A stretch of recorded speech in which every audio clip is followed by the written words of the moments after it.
हाय, आजचा व्हिडिओ आहे डे 5चा। तर डे 5ला सकाळीच आम्ही नाश्ता वगैरे करून निघालो मलेशियातले सेकंड डेचे साईट सीन बघायला। तर पहिल्यांदा आम्ही गेलो किंग पॅलेसला। तिथे आम्ही बाहेरच फोटोज वगैरे घेतले। त्याच्यानंतर आम्ही निघालो बाटू केव्जला जायला। बाटू केव्जला पोहोचल्यानंतर तिथे भगवान मुर्गन यांची मोठी मूर्ती आहे गोल्डन कलरमध्ये। खूपच सुंदर आणि खूपच छान त्याची हाईट वगैरे मस्तच आहे। त्याच्यानंतर कलरफुल पायऱ्या आहेत तिथे, जर तुम्हाला मंदिरात वरती जायचं असेल त्याही ते पण खूप छान दिसतं दृश्य। तर तिथेच आम्ही फोटोज वगैरे काढले। त्याच्यानंतर मग आम्ही निघालो जेंटिंग हायलँडला जायला। जेंटिंग हायलँडला जायला तुम्हाला केबल कारने जावं लागतं आणि माझा हा केबल कारचा फर्स्ट एक्सपिरियन्स होता। त्याच्यामुळे मला खूप एक्सायटेड होती मी जाण्यासाठी।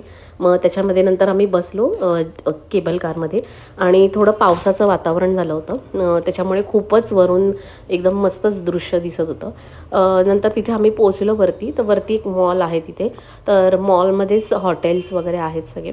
तर तिथे आम्ही गेल्यावर आम्ही लंच केला हॉटेलमध्ये आणि मग लंच करून झाल्यावर आम्ही तिथेच संध्याकाळपर्यंत मॉलमध्ये सगळीकडे फिरत होतो।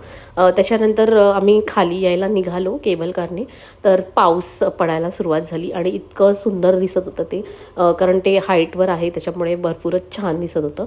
तर मग खाली आलो आम्ही। त्याच्यानंतर मग तिथून निघालो आणि नंतर आम्ही गेलो मलेशियातलं जे चायना टाऊन मार्केट आहे, जसं आपलं विंडो शॉपिंग आपण करतो तसं त्यांचं मार्केट आहे। तर तिथे आम्ही गेलो, थोडे मॅग्नेट बॅग्स वगैरे आम्ही तिथून घेतल्या आणि त्याच्यानंतर मग आम्ही पुन्हा हॉटेलवर आलो, डिनर केलं आणि मग आम्ही गेलो आमच्या रूममध्ये। असा होता माझा डे 5। Thank you for watching.